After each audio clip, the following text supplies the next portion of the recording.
Ang kwento ni Tomby. Ang kwentong ito ay hango sa totoong buhay. Mula ito sa isa nating tagapakinig. Naitago na lang natin sa pangalang Vicente. Taong 1969. Isla ng Panay. Vicente, ano pa bang ginagawa mo dyan? Pahila-hilata ka umpisa pa lang ng ensayo. Mukhang pagod ka na ha. Akala ko ba gusto mong maging mahusay na manunugis ng aswang? Wika na matandang antingero na si Mang Delfin. Edad 60. At kausap ang bagong estudyante na si Vicente. 19 na taong gulang. Pilit itong lumapit sa antingero para magpaturo at magsanay. Kilala si Mang Delfin bilang berdugo sa Hilaga dahil sa dami ng mga nakasagupa at napuksa na mga namemerwisyong nilalang. Hindi naman po ako nakahilata. Iniisip ko na nga po ang mga gagawin ko sa oras na maging ganap na akong manunugis. Mang Delfin, gaano pa po ba katagal bago niyo ako turuan ng mga orasyon? Tsaka pangontra sa mga nilalang. Pagdadahilan naman ni Vicente. May pagkasutilang binata. Madalas ginagawa ang sariling mga kagustuhan.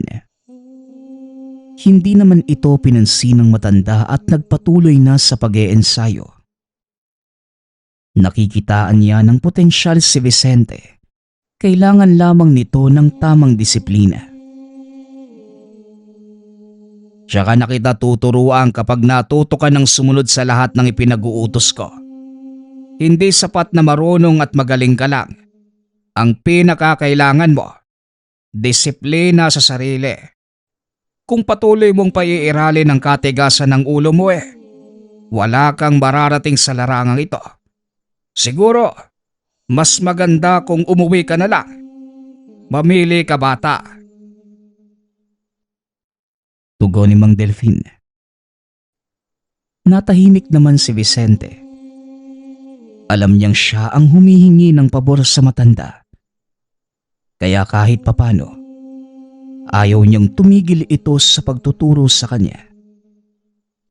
Saglit pang pinagmasdan ni Mang Delfin ang binata. Nang masiguradong nakatuon na sa kanya ang atensyon ni Vicente, tsaka lamang nag-utos ang matanda. Bueno, ipag-igib mo ko ng pampalego sa bukal.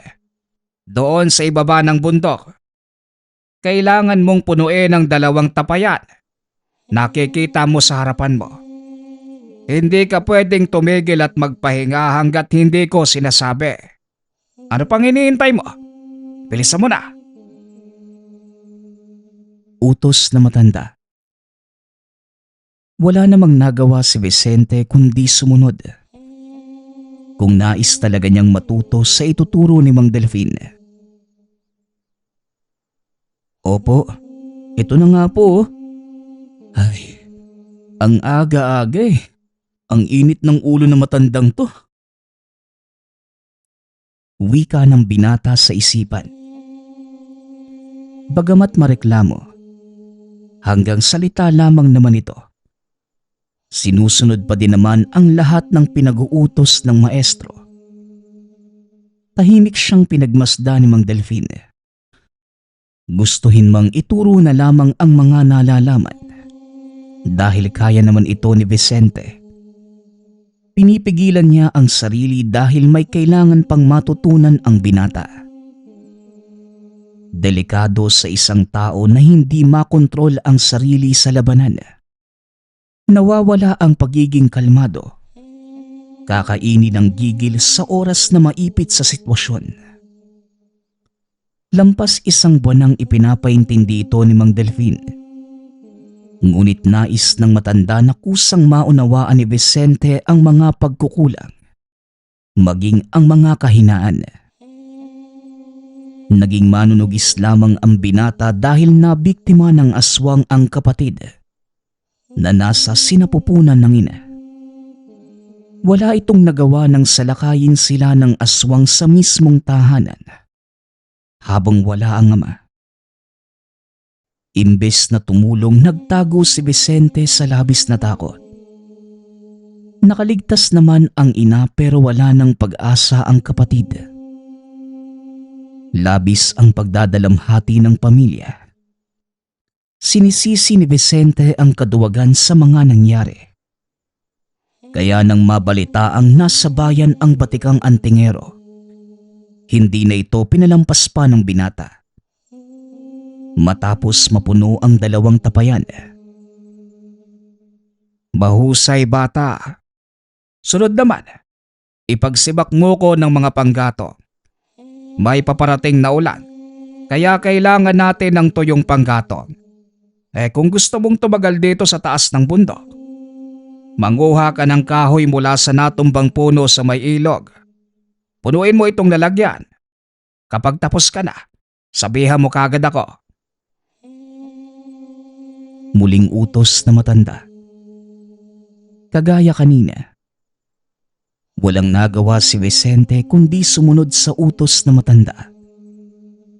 Minsan naiisip na rin ng binata na inuuto lamang siya ni Mang Delfin. Ngunit wala naman talagang balak turuan siya. Pero nagpatuloy na lamang si Vicente. Ayaw niyang masayang ang lahat ng nasimulan. Nang matapos ang pagsisibak ng mga kahoy, saktong tanghaling tapat na, nakaramdam na ng gutom si Vicente. Ngunit wala pang pagkain nakahain ang matanda. Pero natuwa naman ang binata nang makita si Mang Delfin na may dalang baboy ramo. Kagad naman siyang lumapit sa matanda. Ang laki naman po niyang baboy. Lulutuin ba nating lahat yan? Ang mabuti pa po, ako na ang maglilinis niyan. Wika ni Vicente. Tuwang-tuwa ito nang makita ang karneng dala ng matanda at sa labis na gutom. Minabuti niyang matapos kagad ang paglilinis at maisalang na. Abae, pagdating sa pagkain ang bilis mo yata ha. O bueno, total natapos mo naman na ang lahat ng utos ko. Linisan mo na at mag-ihaw ka ng ilang parte. Lagyan mo naman ng sabaw yung iba. Siguraduhin mong mapapakuluan ng maayos ng lumambot ang karne ha. Bilin ng matanda. Naglalaway na si Vicente habang nagluluto sa sobrang gutom. Hanggang sa tuluyan itong naluto. Ayos ah, ang sarap pala ng karne ng baboy ramo, Mang Delfin. Akala ko, kapareho lang to ng regular na baboy. Mas matapang pala yung lasa. Itinapa ko na nga din pala yung iba para matagal mapanis.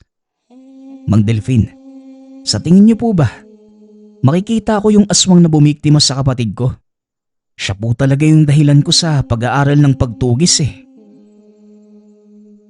Wika ni Vicente habang patuloy sa pagkain.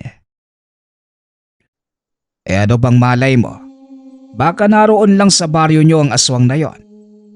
Pero bukod sa paghihigante, dapat panatilihin mong kalmado ang isipan mo. Huwag mo hayaang madaig ka ng puot at paghihigante. Yan mismo ang magiging sanhi ng pagkasawi mo. Pangaral ni Mang Delfin sa binata. Napaisip naman si Vicente. May punto ang matanda dahil sa tuwing nauunahan ng galit, hindi siya makapag-isip ng maayos at nagiging padalos-dalos. Nang gabing yon, may narinig si Vicente na kakaibang tunog. Ngunit alam niyang hindi ito galing sa hayop. Mang Delfin, delikado po yata tayo. Naririnig niyo din po ba yon? Sigurado po ang aswang yan. Ganyan na ganyan yung narinig ko sa bahay namin nang may sumalakay. Wika ni Vicente. Tek-tek ang tawag sa nilalang na yan, Vicente. Nainggit yata sa luto mo eh. Madali ka. Pumasok ka na sa loob. Biro ni Mang Delfin. Dito nagtaka si Vicente. Manunugis ito ng aswang ngunit tila ayaw nitong puksain ng nilalang. Mang Delfin, bakit po tayo nagtatago? Bakit hindi nyo na lang po patayin yung aswang? Para wala nang magamba ng iba. Natatakot din ho ba kayo? Tanong ni Vicente. Hindi sa lahat ng oras. Kailangan mong idaan sa dahas sa mga bagay, Vicente. Nasa bundok tayo eh. Ito ang baluarte ng mga nilalang na yan. Normal lang sa kanila na maghanap ng makakain sa gubat. Hindi naman din tayo sigurado kung mapaminsala sila. Hindi lahat ng aswang masama. Kung pati dito ay tataboy mo sila, saan sila makakahanap ng pagkain? Tugon ng matanda. Kung itataboy natin sila, pupunta sila sa kabayanan at doon mamemerwisyo. Tama po kayo, Mang Delfin. Tama. Kaya wala tayong karapatan na atakihin sila. Baliban na lang kung may banta sa buhay natin o kaya sa ibang tao. Ang mabuti pa, magpahinga na tayo. Matulog ka na nang hindi ka lalamya-lamya bukas. Wika ni Mang Delfin. Nang matapos, kagad namang nakatulog ang matanda. Grabe, ang lala. Kakapikit lang itulog kagad eh. Samantalang ako, nagpapaantok pa ako bago matulog. Wika ni Vicente sa sarili. Hirap itong makatulog sa kubo. Iniisip ng binata kung papaano hindi man lang alintana ng matanda ang kagat ng lamok at mga insekto. Isa pa, natatakot din ito na biglang sumalakay ang mga aswang dahil gawa lamang sa pinagtagpi-tagping kahoy ang tahanan. Nagpatuloy lamang sa pagsasanay ang binata. Hindi na namalaya ni Vicente na 4 na buwan na ang lumipas. Ang dating mga bagay na sobrang hirap siyang matapos, ngayon, tila mga normal na gawain na lamang para sa kanya. Sa puntong ito, alam na ni Mang Delfin na handa na ang binata sa totoong pagsasanay at pagsasalin ng mga karunungan. Naihanda na ng matanda ang pisikal na katawan at lakas para kayanin ni Vicente ang espiritual na pagsasanay. 2 buwan pa ang lumipas bago tuluyang natapos ni Vicente ang pagsasanay. Natutuwa ako. Napagtagumpayan mo ang lahat ng mga pagsubok mo, iho. Ngayon, matatawag mo na ang sarili mong tagatugis ng aswang. Naway wag mong kakalimutan ang lahat ng natutunan mo sa akin. Vicente, gamitin mo lahat yan para makatulong sa mga nangangailangan. Wika ni Mang Delfin. Maraming salamat din po sa tiyaga, Mang Delfin. Marami po ako natutunan sa inyo. Asahan niyo po, gagamitin ko lang sa tama ang lahat ng turo niyo. Pero Mang Delfin, saan na po ba kayo pupunta ngayong tapos na ang pagsasanay ko? Tanong ni Vicente. Kagaya dati, kung saan ako dalhin ng mga pako. Siya nga pala, bago ko pa makalimutan, eto, tanggapin mo itong punyal bilang regalo. Mahusay ka bata. Sigurado kong malayo ang mararating mo sa pagtugis ng mga masasamang elemento. Sana lang huwag kang maligaw ng landas ha. Tugon ng matanda. Matapos yon, nagkamayan ang estudyante at maestro. naglakad sa magkabilang direksyon pababa ng bundok. Si Mang Delfin papunta na sa susunod na bayan, habang si Vicente naman pabalik na sa sariling baryo. Papasok pa lamang kagad na siyang sinalubong ng kababata at mortal na kaaway na si Rodel. Kasama ang iba pang mga tropa at hinarang si Vicente. Aba, totoo ba itong nakikita ko? Ang ngalibughang anak, nagbalik na. Akalain mo, Vicente. Akala namin, nabahag na ang buntot mo dahil sa sumalakay na aswang sa inyo. Anong masamang hangin naman ang tumangay sa'yo dito pabalik? Hindi kailangan ng bayan namin ng duwag. Kahit sariling pamilya hindi kayang ipagtanggol.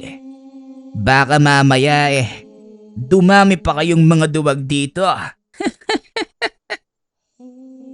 Pangungutya ni Rodel. Kalat sa buong baryo ang gabing salakayin sila Vicente ng aswang at kung paano pinanood lamang ng binata kung paano inatake ng aswang ang ina. Bukod sa pamilya ng binata, walang ibang may alam kung saan ito pumunta at kung bakit nawala ng halos 1 taon. Kung dati magpapadala na ito sa init ng ulo at makikipagsuntukan, ngunit ngayon, napangiti na lamang ang binata. Tahimik na naglakad pauwi ng tahanan. Nako! Mukhang napipinay itong kababata natin . Umurong na yata yung dila sa sobrang takot. Huwag kang mag-alala, Vicente. Kung pumalpa ka sa pagtanggol sa pamilya mo, sisiguraduhin kong hindi ako matutulad sa'yo. Kaya naming ipagtanggol at bantayan ang baryo natin. Kaya huwag ka nang matakot. Magtanim ka na lamang ng kamote sa bakuran nyo. Patuloy na pangungutya ni Rodel sa kanya. Tila inuudyokan talaga nito na mapiko ng binata at makipagbuno sa kanya. Ngunit nabigo si Rodel. Hindi kumagat sa pain si Vicente. Ni hindi na nilingon pa ang kababata. Nay, tay, nandito na po ako. Pasensya po kung natagalan ako . Tapos na po yung pagsasanay ko.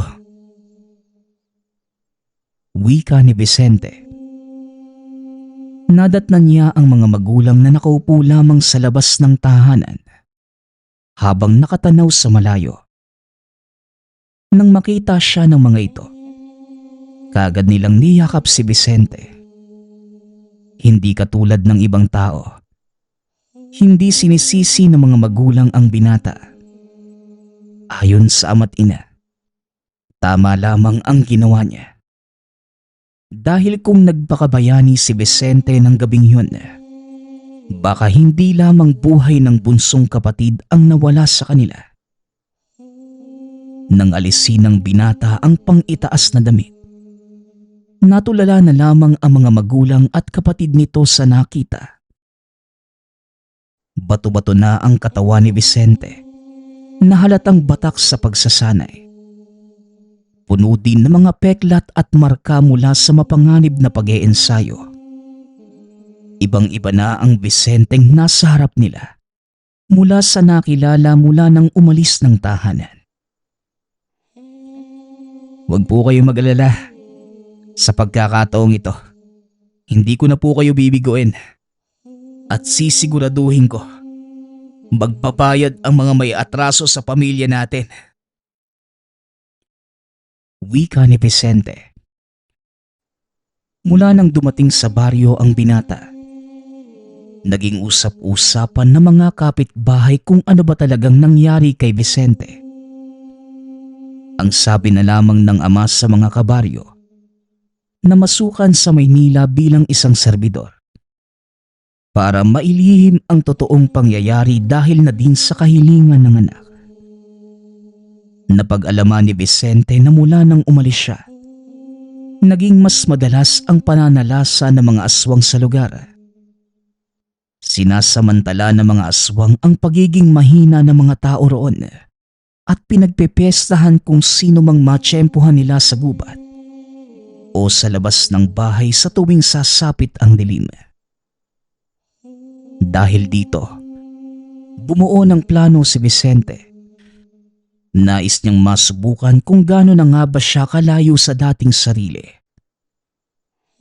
Nag-aabang ito sa dilim para sa mga ginagabing magsasaka at mga tambay. Matapos kumain, naisipan ni Vicente na maglakad sa labas. Bandang 9:00 ng gabi. Malinis na ang baryo at wala na ni isang taong pakalat-kalat maliban kay Vicente. Marahan itong naglakad habang pinagmamasdan ng liwanag ng buwan. Malayo pa man, nakita na niya ang isang aswang na nakaabang sa puno ng mangga. Nagpanggap si Vicente na hindi niya nakikita ang nilalang. Nagaantay ang binata. Naatakihin siya mismo ng aswang. Nang nasa tapat na siya ng puno kung saan naroon ang nilalang, nais niya itong asarin. Inantay ni Vicente na maubusan ng pasensya ang aswang at sunggaban siya. Hanggang sa hindi na nakapagpigil yung aswang. Sinugod na si Vicente. Hawak naman ng binata ang espesyal na punyal. Nabigay mismo sa kanya ng guro. Sa unang pagsugod pa lamang ng aswang, malalim na sugat na ang gumuhit sa leeg nito at halos humiwalay na ang ulo sa katawan. Patay nang bumagsak ang nilalang habang si Vicente naman pinagmamasdan ang mga kamao. Kulang pa. Sobrang hina ng aswang na to eh. Hindi ko maramdaman ang totoong lakas ko. Wika ni Vicente sa sarili. Tila hindi natuwa ang binata dahil madali lamang niyang napatay ang aswang. Nakulangan ito at nagalit dahil hindi niya mailabas ang buong potensyal na mula sa pagsasanay. Ngunit kahit ganun pa man, nagmamadali na itong umuwi ng tahanan. Sa labas ng bahay, nakaabang na ang pamilya ng binata na tila nag-aalala.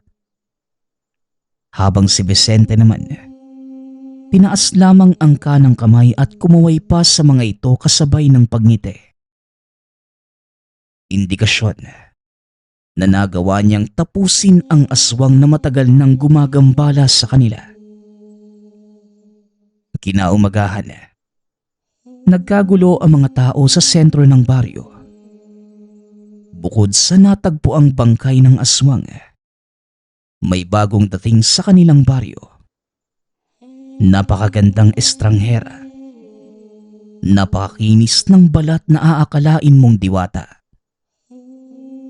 Kasama ang tagasilbi nitong si Eping, nagpakilala ang dalaga sa pangalang Emilia. Magandang umaga po sa inyong lahat.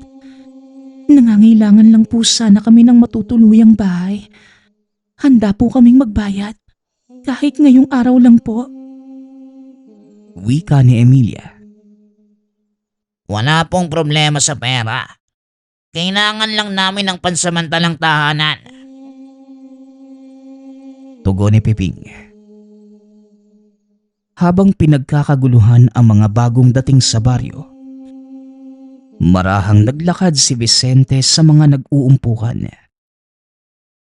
Takot ang mga residente.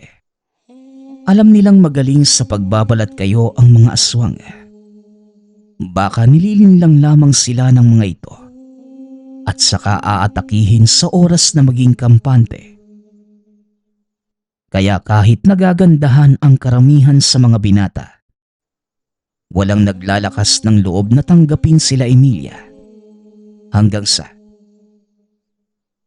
200 para sa isang tao. Sagot niyo ang pagkain. Tahanan lang ang sa akin. Wika ni Vicente na ikinagulat ng mga naroroon. Maging ang dalawang dayo. Nagulat at kagad namang tumalikod si Vicente. Saglit na lumingon at inantay na sumunod yung dalawang dayo. Maraming salamat po. Tinatanggap namin ang alok mo. Ako nga pala si Emilia. At ito naman si Peping. Salamat sa pagtulong ha. Kaninang madaling araw pa kami naghahanap ng matutuluyan. Wika ng dalaga. Oo nga eh. Pinagtitinginan lang kami ng mga tao. Pero walang nais tumulong. Ano bang problema sa mga tao dito sa baryo nyo? Dagdag ni Peping. Vicente ho, pagpasensyahan nyo na yung mga kabaryo ko ha. Noong mga nakaraang buwan, paulit-ulit na sinalanta ng mga aswang yung mga residente. Kagabi lang napatay yung aswang eh. Kaya hindi nyo masisisi yung mga tao kung pagdudahan nila ang dayong kagaya nyo. Tugon ni Vicente. Pati ba naman dito? May aswang? Ay nako kahit. Natigilan sa pagsasalita si Peping. Peping! Vicente, pagpasensyahan mo na itong si Peping ha. Hindi lang talaga mapigilan ang bibig niyan. Mabuti na lang wala ng aswang dito. Nakakatakot pala ang karanasan ng mga residente sa baryo nyo. Mabuti kayo, hindi kayo nasalanta. Wika ni Emilia. Nainsulto si Vicente sa sinabi ng dalaga. Ngunit buong sikap na lamang niyang pinigilan ang sarili at nanatiling kalmado sa harap ng mga bisita. Tay, sila Emilia at Peping. Nakiusap silang makituloy muna sa atin eh. Nakita ko sa sentro na pinagpepestahan na ng mga kabaryo. Pero wala namang naglakas loob tumulong. Natatakot na baka aswang tong dalawa. Wika ni Vicente. Hali kayo. Tumuloy kayo sa bahay namin. Ako nga pala si Fidel, tatay ni Vicente. Ito naman ang asawa kong si Rosing. Sige na, huwag na kayong maya. Aya ni Tatay Fidel. Ang mabuti pa sabayan nyo na kami sa pag-aalmusal. Mabuti na lang may 2 kwarto pa kaming bakante. Pagpasensyahan nyo na at hindi ito kagaya sa mga bahay na bato ha. Pero presko sa loob at komportable. Dagdag ni Nanay Rosing. Malawak ang tahanan nila Vicente. May kabuuang 6 na kwarto. Kaya 2 ang nagkataong bakante. Saan ba kayo galing? Bakit napili nyo ang baryong ito para maganap ng matutuluyan? Mas maganda ang paupahan sa kabilang bayan na. At isa pa, halatang mula ka sa marangyang pamilya iha. Tanong ni Tatay Fidel. Mula pa po kami sa kabilang bayan. Malakas po ang kutob ko na mas ligtas kami dito kumpara sa ibang lugar. Tugon ni Emilia. Ayaw po ni Emilia sa mataong lugar. Kagaya ng mga syudad at pamayanan. Mas mainam na po sa ganitong lugar. Malayo sa gulo at kakaunti lamang ang mga tao. Dagdag ni Peping. Subalit habang nag-uusap, napansin naman ni Vicente ang lalaking pabalik-balik sa lugar. Nakatingin sa loob ng bahay na tila may hinahanap. Hanggang sa lumabas na si Vicente at nagtanong. Ginoo, ano ba ang sadya nyo? Kanina ko pa kayo nakikitang pabalik-balik dito eh. May hinahanap po ba kayo? Tanong ng binata. Magandang araw din sa inyo. May hinahanap lang akong 2 tao. Importante sila sa trabaho ko eh. Ang sabi ng napagtanungan ko. Pumasok daw dito sa baryo nyo. Nagbabakasakali lang ako na may nakita kayong maganda at maputing babae. Kasama naman yung patpating lalaki. Kailangan ko silang sunduin. Kaso, tinakasan nila ako eh. Tugon ng lalaki. Ganun ba? Pasensya ka na kaibigan ha. Wala akong napansin. Abala ako sa paglilinis ng bahay namin eh. Delikado ba yung mga taong yun? Tanong ni Vicente. Nais niyang malaman kung sino ba talaga ang dalawang taong pinatuloy sa tahanan. Hindi naman na tumugon pa ang lalaki. Nagpatuloy na lamang sa paglalakad. Pagpasok ng binata sa tahanan, tahimik lamang si Emilia at halata sa mukha ang takot. Ngayon pa lang sabihin niyo na sa akin kung anong kinakaharap ko.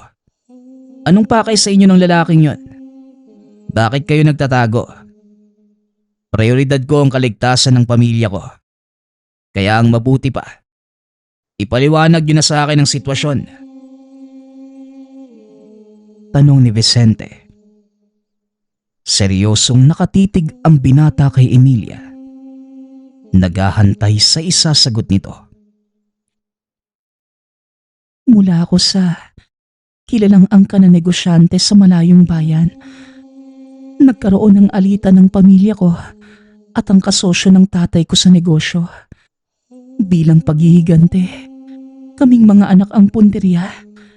Nagawa na nilang mahuli ang kuya ko. Pero sa tulong nitong si Piping, nakatakas ako. Yung nakausap mo kanina, si Mang Conrado yun. Isa sa mga tauhang nakaalita ni Papa. Hindi naman namin akalaing lahi pala ng aswang yung nakaaway ng pamilya namin. 3 buwan na nga kaming palipat-lipat ng bayan para magtago Pero hindi naman malaman kung bakit mabilis kaming nahanap ni Mang Conrado. Pagpapaliwanag ni Emilia habang nangingilid ang luha. Maging ang mga magulang ni Vicente ay naawa na sa sitwasyon ng dalaga. Delikado ang taong yun. Ramdam ko sa kanya na marami na siyang napatay na tao Nakikita ko yun sa mga mata niya. Wika ni Vicente. Anong plano mo ngayon, anak? Hindi naman natin pwedeng pabayaan ang dalawang to. Tanong ni Tatay Fidel. Makikita sa mukha ng binata na malalim ang iniisip. Nakaramdam ito ng tuwa na baka si Conrado na ang paraan para mapalabas ang totoong lakas. Huwag mo nang tangkain pang kalabanin si Conrado. Hindi ka uubra doon. Wala ngang nagawa doon yung mga bantay nila Emilia sa bahay. Mag-isa lang siyang sumugod. Wika ni Peping. Ngunit hindi na ito pinansin ng binata. Napangiti na lamang si Vicente at naglakad na palabas ng tahanan. Naghanda ng mga orasyon pang protekta sa bahay si Vicente. Marahan niyang nilibot ang kabahayan. Ginamitan ito ng mga ritual na kapareho ng ginamit ng guro noong nasa bundok. Malakas ang kutob niya na kinagabihan. Mananalasa ang aswang na si Conrado para lamang makuha si Emilia. Mukhang hindi nagtagal ang paghihintay ko. Pinadalhan kaagad ako ng nilalang nasusubok sa mga natutunan ko.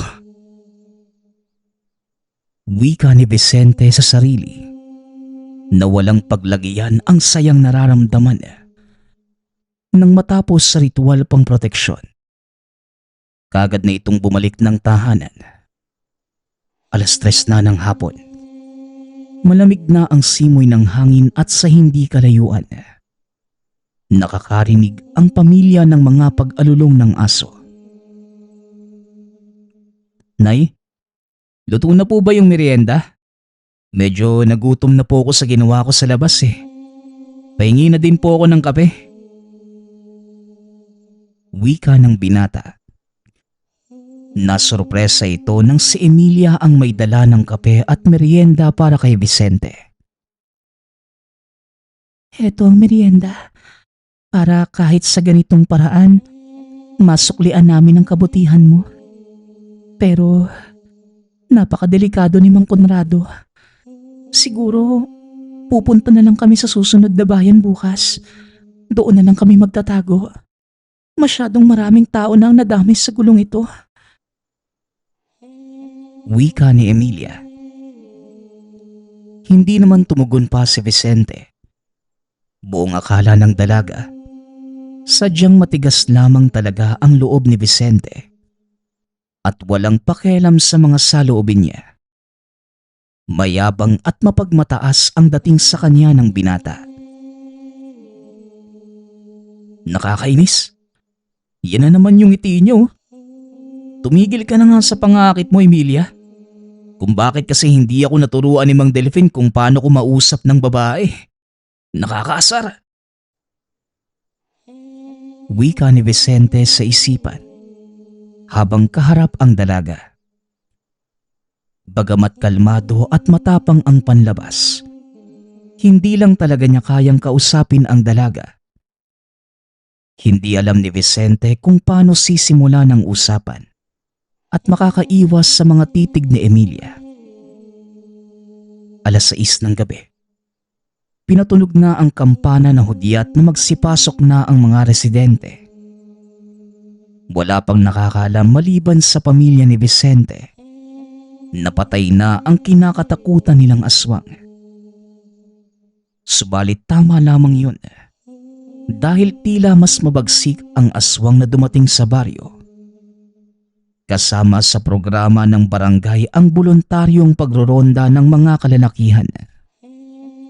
Sa pangunguna ng pangkat ni Rodel. Masipag itong nag-iikot sa mga sulok ng baryo. Para masiguradong walang magnanakaw o aswang na nagtatago. Malaki ang tiwala ni Rodel sa sarili at sa hawak na buntot page. Makakaya niyang supilin ang mga aswang kung sakaling makaharap. Dalasan niyo mga mata niyo mga kasama. Siguradong nariyan lang ang mga aswang. Nakabang sa dilim. Huwag kayong magdadalawang isip na lumaban sa oras na makakita kayo. Maliwanag ba? Paalala ni Rodel sa mga kasamahan. Si Rodel ay anak ng kapitan ng barangay. Bilang anak ng namumuno sa baryo, kailangan niyang ipakita ang galing at superioridad, maging sa larangan ng pakikipaglaban. Napadaan ito sa bahay nila Vicente. Nasulyapan ito si Emilia dahil bukas ang bintana kung saan ito nakadungaw. Maswerte ka, Vicente, at wala ako sa sentro ng dumating niyang tisay na dalaga. Kung nagkataon sa bahay namin niya nakatira kasama ko. Mga kasama, tara, at madami-dami pa tayong iikutan. Wika ni Rodel. Nagpatuloy ang grupo nila sa paglalakad papunta sa dulo ng baryo. Nang makasalubong si Mang Conrado. Nakayuko lamang ito habang naglalakad. Teka, mawalang galang na ho, Manong. Pero hindi ko po kayo nakikilala. Saan po ba kayo galing? Gabing-gabi na Mukhang galing kayo sa taas ng bundok. Hindi niyo ba alam na may pinapatupad na curfew dito sa baryo? Tanong ni Rodel. Habang marahang ipinapalo sa kamay ang hawak na batuta. Nagawa sa matigas na parte ng kawayang tinik. Hindi naman nagsalita si Mang Conrado. Ngunit matalim ang titig sa kaharap. Matapos yon nagpatuloy lang ito sa paglalakad. Tila nabastusan naman si Rodel sa ginawa ng estranghero. Manong, saglit nga lang. Mukhang hindi yata tayo nagkakaintindihan. Manong na matangkad, kung hindi nyo na itatanong, ako ang anak ng namumuno sa baryong ito. Ibig sabihin, ako ang kumakatawan sa tatay ko. Lalo na sa ginagawa naming pag-ikot gabi-gabi. Sa pangalawang pagkakataon, ulitin ko, hindi kita kilala. Kung ano mang pakay mo sa baryo, umalis ka na lang. Makasama, ang maigi pa, samahan na natin itong si Manong tangkad palabas ng baryo. Baka mawala pa eh. Muling wika ni Rodel. Habang si Mang Conrado naman, nanatiling tahimik. Marahan lamang itong nagpatuloy sa paglalakad. Yung pangkat naman nila Rodel, nasa likod nito at binabantayan siya. Masyadong bilib si Rodel sa sarili. Ang buong akala nito, nadaan niya sa simpleng pagyayabang si Mang Conrado. Lingid sa kalaman ng pangkat, hinahabaan lang nito ang pasensya dahil hindi naman sila ang pakay. Hanggang sa muling dumaan sila Rodel sa harap ng tahanan ni Vicente. Nakita naman ito ng binata mula sa pintuang kasama si Mang Conrado. Habang sila Emilia naman, nasa loob na ng kwarto dahil na din sa utos ni Vicente. Saglit pang huminto sila Rodel sa tapat ng tahanan ng binata. Oh, bakit gising ka pa at nasa labas, Vicente? Hindi ka ba natatakot? Ang mabuti pa, magsara na kayo ng pinto. Baka mamaya dalawin ka na naman ng aswang. Baka maihi ka na naman sa salawal mo. Wika ni Rodel, kasabay ng tawanan ng mga kasamahan nito. Ngunit kalmado lamang nakatingin si Vicente. Hindi sa mga kabaryo, kundi kay Mang Conrado na nooy nakayuko lamang at tahimik. Kalaunan, muling nag-umpisang maglakad ang grupo kasama ang estranghero. Sinundan lamang ito ng tingin ni Vicente. Habang naglalakad, hindi na iwasang magkwentuhan ng mga magkakasama. Alam niyo mga kasama, maswerte talaga yung lampang si Vicente. Akalain mo, sa kanila tumulo yung mistisang labanos at yung alalay niyang patpatin. Kung nakita nila yung bahay namin, siguradong lilipat yan doon. Kaso, baka pagsilosan lang yan ni Milagring.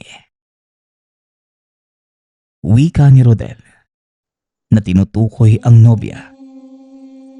Nang marinig naman yon ni Mang Conrado, tila nagising ang diwa nito.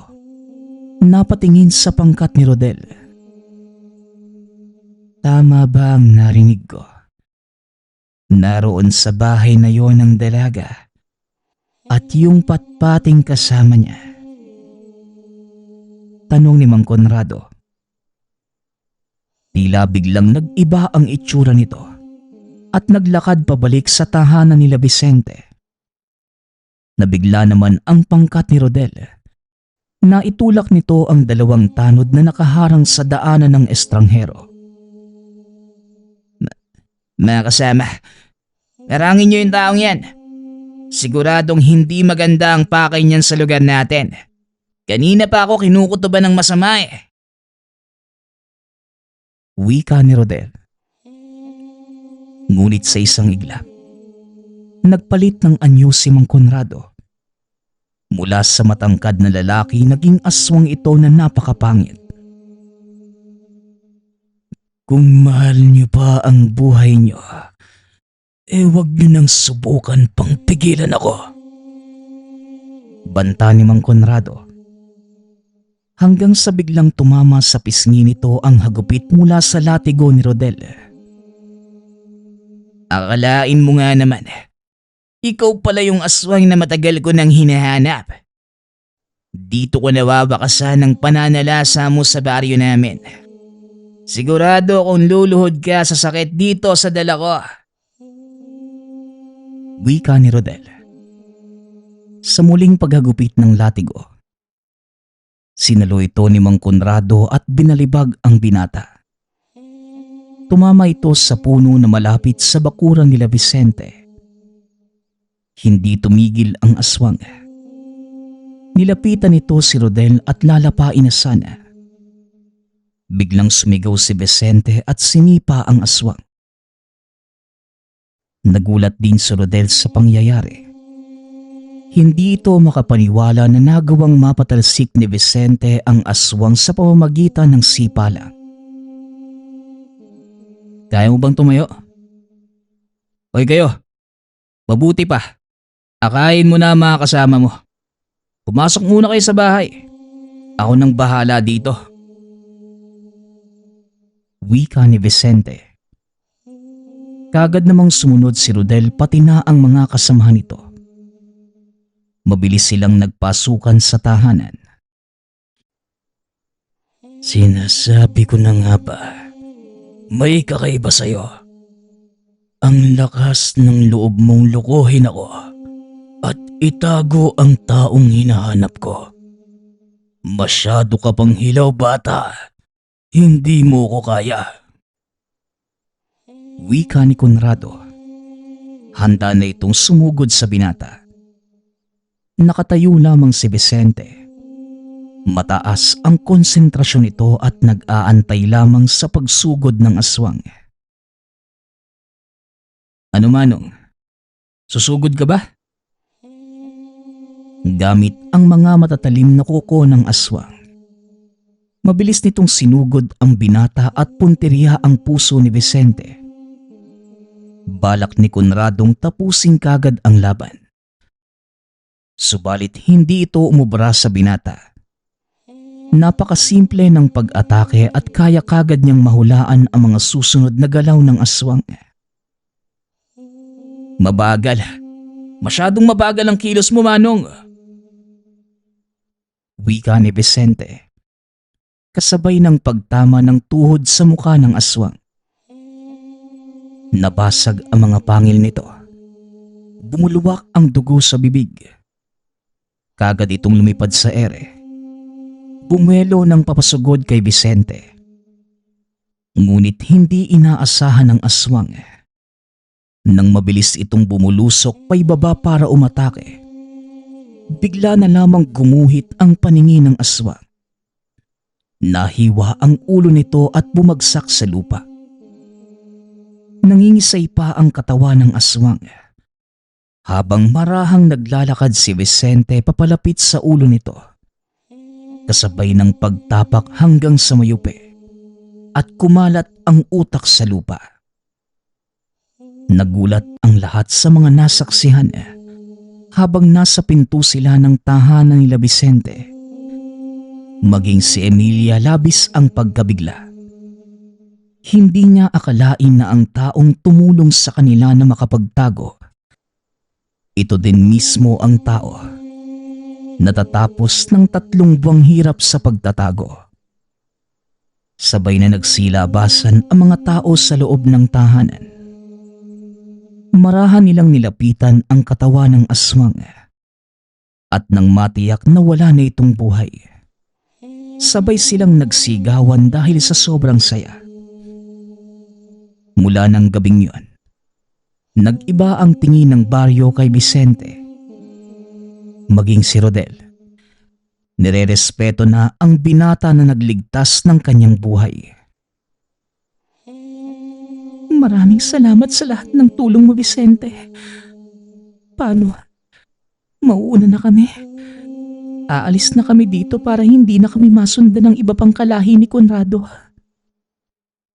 Wika ni Emilia. Ginamayan naman ito ni Vicente.